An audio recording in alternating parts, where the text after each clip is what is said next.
gathered here today to join this man and this woman in holy matrimony. No, Tanya, that's not what we're here to talk about today.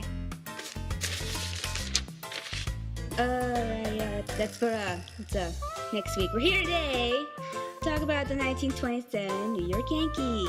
Right. Yes, of course. Riley, why don't you start off? All right, then. The 1927 New York Yankees had perhaps the most feared lineup in the history of baseball, nicknamed the Murderers Row because of their... Oh my gosh, who did they kill? No one. No one killed them. It's just a nickname. Oh. Okay, then. You were saying, Riley? They were nicknamed the Murderers Row because of their unbeatable batting power. They were often remembered delivering fatal blows in the late innings as 5 o'clock lightning, because back then baseball games started at 3:30 in the afternoon and usually finished by 6 o'clock. The team would account for 975 runs on over 400 hits, 103 triples, and 158 home runs. The team was made up of some of the best players baseball could get their hands on. It was Earl Combs who would lead off for the 27 Yankees. Followed by Mark Cody, Babe Ruth, Lou Gehrig, Bob Marley, Musil, Gesundheit, Tony Ozeri, Joe Dugan, Joe Grabowski. and pitcher Wade Hoyt. 5 of these players would be future Baseball Hall of Fame inductees. along with player Herb Pennock. And manager Miller Huggins, who sadly would suddenly die 2 years later from blood poisoning. That sucks. Yes it does. Wait, you said Babe Ruth? Yeah. Well, we can't talk about Yankees without mentioning something about the Babe Ruth.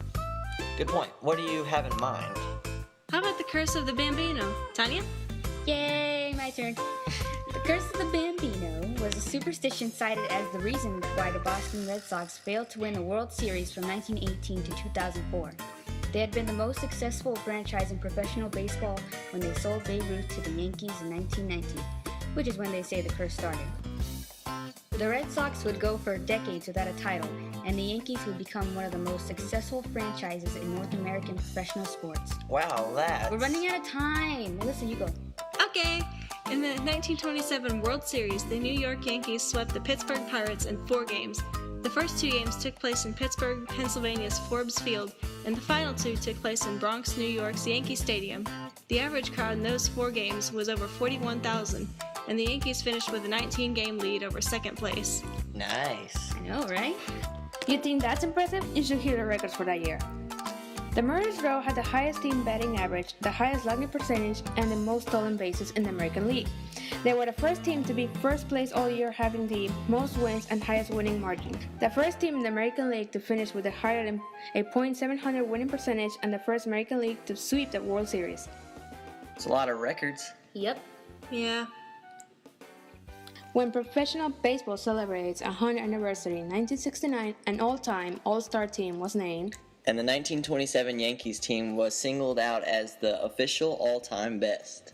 No matter how the current team is regarded, today or in the future, the 1927 Yankees, it seems, Will always be considered by many to be the greatest team in the history of baseball.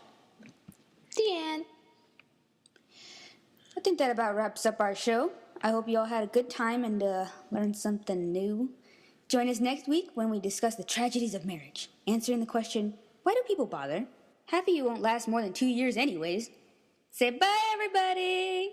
Bye-bye! Bye!